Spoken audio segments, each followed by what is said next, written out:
I was 15 years old, sitting on the lawn with a friend. A rough spring was behind me. I was the supposed star of our varsity golf team, but it interested my parents more than me. I broke my wrist 2 weeks after I was caught bootlegging beer with older classmates at our first tournament. Oops, there went my first star season. It was a gorgeous day. My dad was on his way to get me from school to remove my cast in time for summer. I climbed into his Jimmy, happy as could be. Nothing could bring me down. We pulled onto Hamilton from Gonzaga Prep, and he said, "Honey, I have to tell you something." This moment is frozen in my mind. We passed this little diner on the right-hand side of the street. Ironically, it was the brightest yellow diner with a big old joyous sunshine on the sign. The car smelled of stale cigarettes and those gross air freshener trees that clearly do not work. My feeling of panic built as my dad continued. "Your mother has been diagnosed with Alzheimer's." What? I had heard the term before, but I couldn't place it. He told me my grandmother had it and that my mother didn't want to talk about it, ever, with anyone. Back at school, I sought a Jesuit my sister always spoke of fondly and sobbed. What am I going to do? How could God do this to me? I am 15. 3 years passed in a blur of self-loathing, bitterness, sadness, and utter loneliness. My relationship deteriorated with my father. My sisters and I coped in our own ways. They were in such different phases of life from me. All as my mother forgot more and more with each passing day. One of the first things my mom lost was her ability to speak. This was a blessing and a curse. She would come to school, and I would hold her hand through the hallways and help her to the bathroom. Kids and adults would stare. They couldn't figure out what was wrong. I never felt ashamed.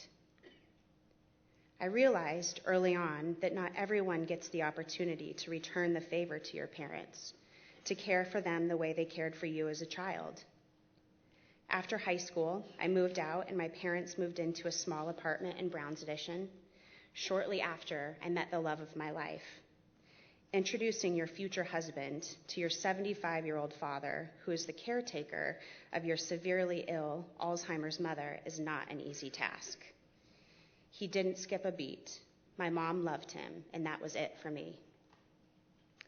With his confidence and support, I wasn't alone anymore. My relationships mended with my sisters, who became my rocks. My dad and I even found healing. We all realized, as my mother's health failed, that we needed each other more than ever before.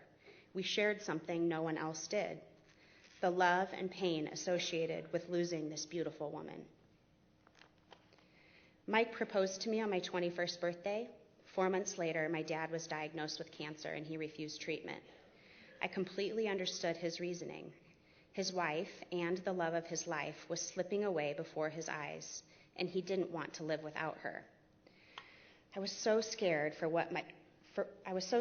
my mother and what this would mean for her. My sisters and I searched every Alzheimer's unit in and around Spokane. Nothing and no one was good enough to care for our mother, but we couldn't do it. We found her a private room at Moran Vista. She couldn't speak to us, but you could sense her unhappiness. She lived a beautiful life before she was locked in a wing with a bunch of other people suffering from this horrid disease. I visited her as often as possible, and I believe she always knew who I was. She always had love in her eyes, and if I ever said I was hurting, she would grab my hand and just rub it. Mike and I got married September 18th. I have a photo of my mom holding my face and smiling.